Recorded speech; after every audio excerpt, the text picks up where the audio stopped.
Story 17: The Farmer and the Snake. Once upon a time, in a peaceful countryside, there lived a humble farmer named John. John was known throughout the village for his kindness and compassion towards all living creatures. He believed that every life had value, no matter how small or seemingly insignificant. One sunny morning, as John was tending to his crops, he noticed a snake trapped in a thorny bush. The snake was struggling to free itself, but its efforts only seemed to make matters worse, causing it to become more entangled in the sharp thorns. Without hesitation, John approached the distressed snake. The snake hissed in fear as John drew near, but the farmer's gentle demeanor and soothing words calmed the creature's nerves. With great care, John began to carefully remove the thorns from the snake's scales, being cautious not to harm it. It was a painstaking process, but John was determined to set the snake free. After some time, John successfully untangled the snake from the thorny bush. The snake slithered away, its forked tongue flicking in and out in gratitude. John watched as it disappeared into the underbrush. Days turned into weeks, and the memory of the snake began to fade from John's mind. He went about his daily chores, tending to his farm and helping his neighbors. But one evening, as the sun dipped below the horizon and the air grew chilly, John heard a soft, almost melodic sound coming from the bushes nearby. Curious, John approached the source of the sound and was astonished to find the same snake he had rescued, coiled near a pile of fresh, ripe apples. The snake's scales shimmered in the moonlight, and its eyes glimmered with a strange, mesmerizing beauty. The snake spoke, its voice gentle and filled with gratitude. "Dear farmer," it said, "I am forever grateful for your kindness. I was once trapped and helpless, and you showed me compassion when I needed it the most. In return, I wish to offer you a gift. These apples are the sweetest and most delicious you will ever taste. They are a token of my appreciation." John thanked the snake and accepted the apples, genuinely touched by the creature's gesture. As he bit into one of the apples, he was amazed at how incredibly sweet and juicy it was. He shared the apples with his neighbors, who marveled at their extraordinary taste. From that day forward, John's farm flourished. His crops grew bountiful, and the apples from the tree the snake had visited were especially sought after.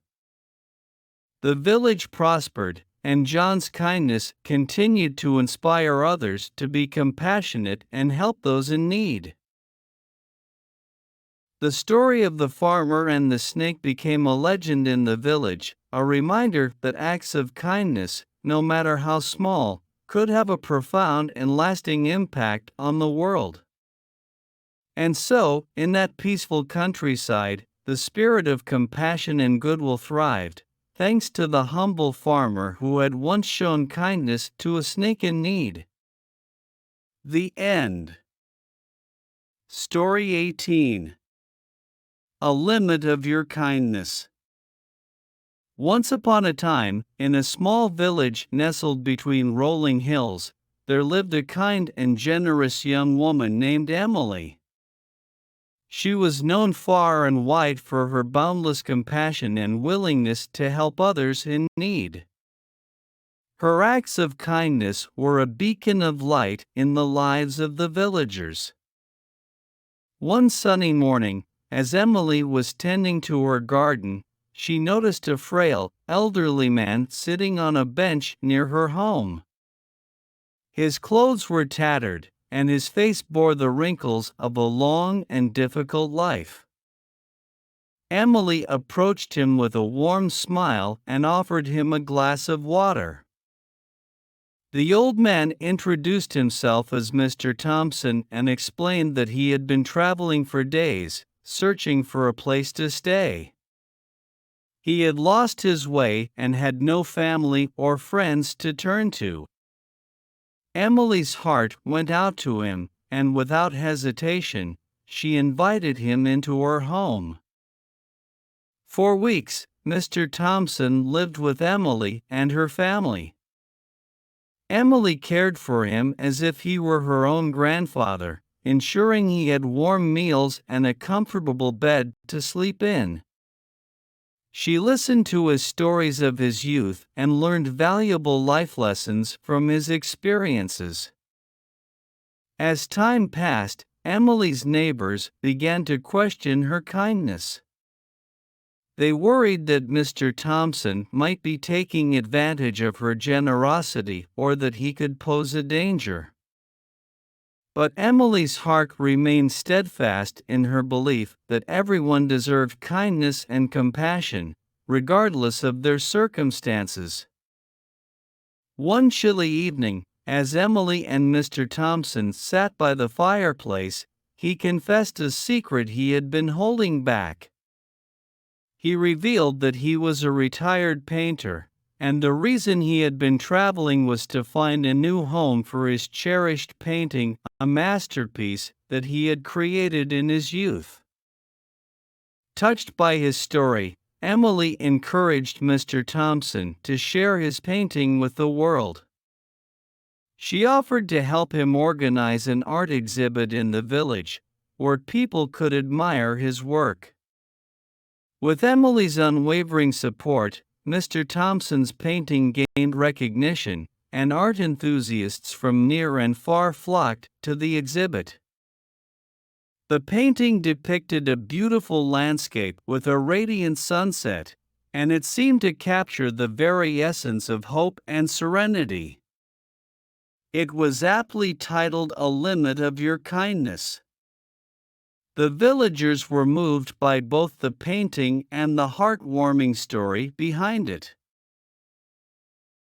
As Mr. Thompson's art gained popularity, he was able to sell his paintings, and with the proceeds, he bought a cozy cottage in the village. Emily's act of kindness had not only changed Mr. Thompson's life, but had also enriched the entire community with the beauty of his art. In the end, the villagers learned a valuable lesson from Emily's unwavering kindness. They realized that there was no limit to the goodness one could bring into the world through acts of compassion and generosity. Emily's boundless kindness had not only brought warmth and joy to Mr. Thompson's life, but had also inspired the villagers to open their hearts and help those in need, creating a village filled with love, art, and a sense of community that would endure for generations to come. The end. Story 19: A King's Painting. Once upon a time in a faraway kingdom, there lived a wise and kind king named King Arthur. King Arthur was not only known for his fairness and generosity, but also for his love for art. He had a deep passion for painting, and he would often spend his free time in a secret chamber of the palace, creating beautiful paintings that depicted the beauty of his kingdom. One day, while King Arthur was exploring a hidden attic in the palace, he stumbled upon an old, dusty painting that had been hidden away for generations. The painting depicted a magnificent, mystical forest that seemed to glow with an otherworldly light. King Arthur was mesmerized by the painting's beauty and felt a deep connection to it. Determined to learn more about the mysterious painting, King Arthur called for his most trusted advisors and asked them to research its origins. After weeks of investigation, they discovered that the painting was rumored to be the work of a legendary artist known as Alastair the Enchanter, who had lived centuries ago. Alastair was said to have possessed magical powers that allowed him to capture the essence of nature in his paintings. King Arthur was determined to find out more about Alastair the Enchanter and his magical artistry. He embarked on a quest to seek out the lost journals and artifacts of Alastair, hoping to unlock the secrets of the mystical forest in the painting.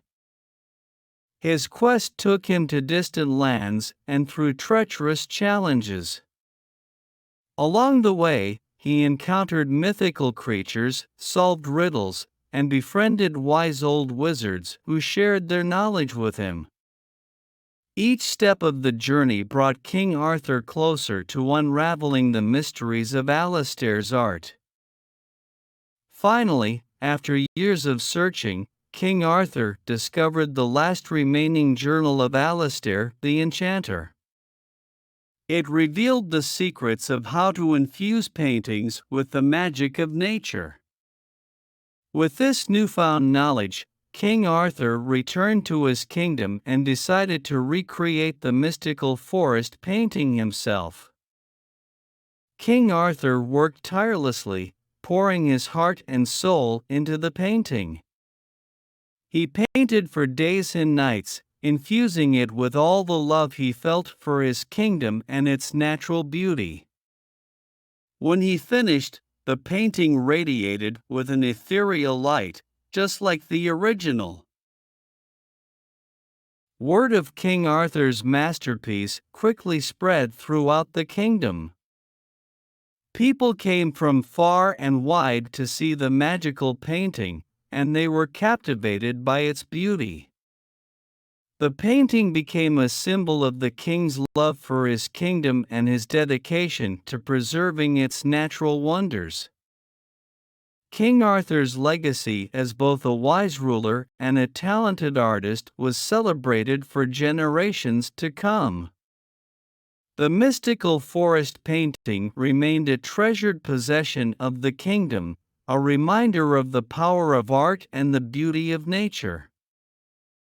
And so, in the end, King Arthur's passion for painting not only enriched his own life, but also brought joy and wonder to the hearts of his people, creating a lasting legacy that would be remembered for all time.